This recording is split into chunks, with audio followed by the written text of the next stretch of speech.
Hamsas! Welcome back to my channel. It's me, Jen, again. And for today's video, it's all about Careline. Oh my God. Ito si Careline, umaariba din ha. Hindi talaga siya papatalo. Nag-release sila ng tinted lip balm. Tapos meron din silang ito. Nirelease sila na serum water. Serum water tint naman. So, dalawang products nila yung i-review natin for this video. Yes, dalawa talaga agad para alam nyo na agad kung ano maganda at hindi, okay?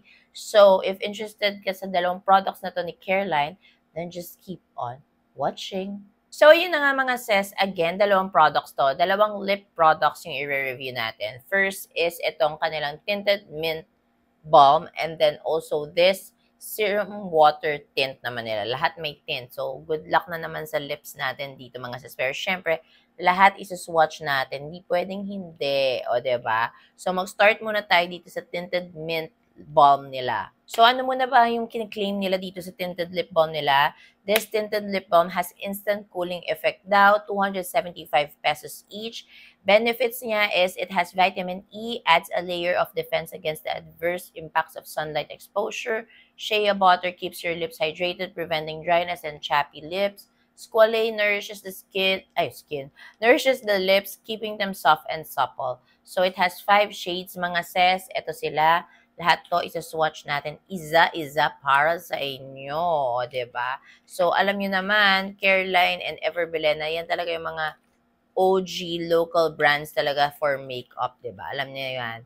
Ang tagal na nilang nandito sa buhay natin. Sa buhay natin. At nakikita niyo ba yung nakasabit na medal ng anak ko dyan? Diyan talaga niya sinabit, no? Ang dami-dami pwedeng sabitan. Diyan niya sinabit talaga.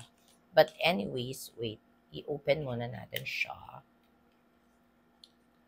So, yung balm, ganito yung itsura, yung packaging niya.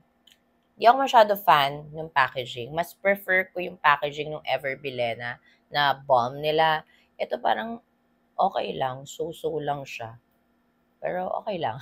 Ang laman pala niya is 1.8 grams each. Ganito itsura niya. Oh, parang jumbo hotdog na mga ballpen and crayons, di ba? Ganyan yun. Ayan. So, dito iti-twist. And then, ganyan yung itsura niya. Okay. Amoy. Amoy menthol. Okay, so ito yung mga swatches, mga sis. This is Wonderland. This is Midnight. This is Bronze. This is TGIF. And then this one is Pink Skies. So, yan yung mga swatches. So, now it's time to swatch it on my lips.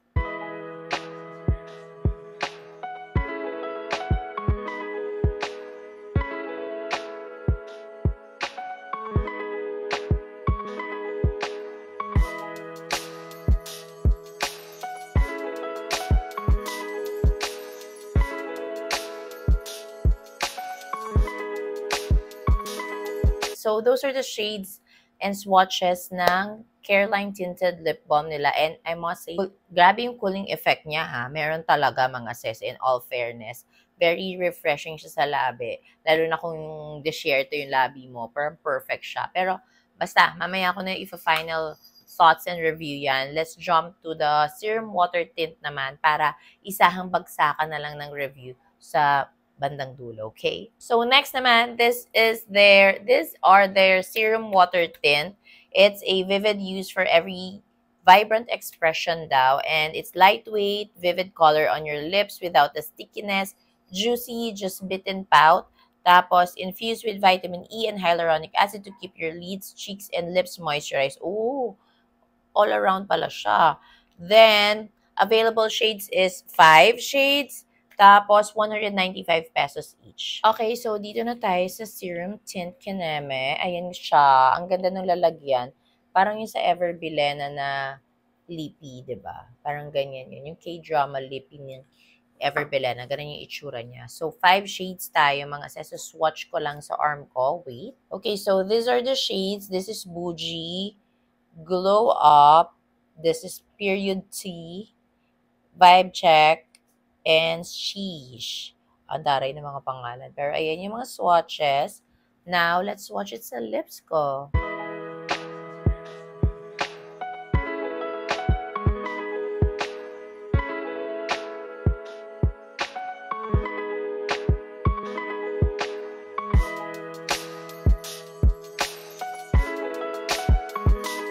So, yun na nga mga sis, those are the swatches, shades, nung tinted lip balm, and also nung serum water tint ni Careline. So, these are my final thoughts, okay? So, first, dun muna tayo sa tinted lip balm. Sa tinted lip balm, parang medyo dikit-dikit yung shades niya pag nalagay na sa labi. Ang pinaka iba lang is ito, si Pink Skies. Parang siya yung pinaka malayo do sa mga shades. Pero pag in-apply mo yung apat sa lips mo, parang medyo dikit siya. Pero pinaka-favorite kong shade sa kanila is si Bronze. And yun yung pinaka-favorite ko. Then, masasabi ko, yung cooling effect niya is amazables naman talaga. Talagang cooling effect siya. So, kung tatanungin niyo ako if ito ba yung pinaka-best of the best na lip balm, sakto lang. Hindi naman siya yung pinaka-best of the best. For me, ang pinaka-best pa rin is si Get Ready With Me. Pero, still, it does its job, moisturizing, it has tint, it's hydrating sa lips, it has cooling effect. So, if gusto niyo yung mga ganong benefits, then go for it. Go for gold tayo dito, okay? Then, for the serum water tint naman, ito, medyo parang etong dalawa, magkadikit lang sila. Ang pangalan nito, yung parehas na brown, si Sheesh and also si Vibe Check. Medyo parang dikit lang sila sa shade. Okay, so doon naman sa tint, parang ang favorite ko is yung Glow Up. Siya yung pinaka-favorite ko. And also si Vibe Check. Si Vibe Check. Silang dalawa yung pinaka-favorite ko na shades na feeling ko magagamit ko talaga. Ayan. Ayan yung mga shades niya. So, medyo nasa parang maroon and berry side si Careline ngayon. No? Parang pansin nyo ba yun? Pero overall, mukha namang matagal yung tint niya kasi ayan, tint na lang to eh. Ay, tint. Stain na lang pala to. Mukhang matagal naman siya kasi ito na yung stain niya, mga sis. Ayan na siya. Ayan, may onti pang transfer, so hindi pa tuyot na tuyot. Pero again, hindi siya drying. It looks, totoo na sinabi nila na moisturizing siya sa lips. And ayan siya. And para siya yung typical na liquid talaga, yung tint na meron tayo before, yun yung OG, 'di ba? Ganun siya. Ganun yung feeling niya sa labi. Hindi siya yung katulad na mga nire-release ngayon na matte yung finish or yung gel type siya. Parang hindi siya ganun. Water nga. Kaya nga sabi serum water tint, 'di ba? So para siya yung mga OG dati na tint. So ayun. So yun lang mga sis. I hope na gusto niyo itong swatches ng two products ni Careline and makatulong sa inyo kung ano bang shade or anong type ng product yung bibilhin nyo, okay? So, these are available in Shopee, Lazada, Watsons, and TikTok Shop also, okay? So, yun lang. Thank you so much for watching. Don't forget to like, share, and subscribe on my channel, mga sis. Links will be all in my description box. Yun lang. Bye!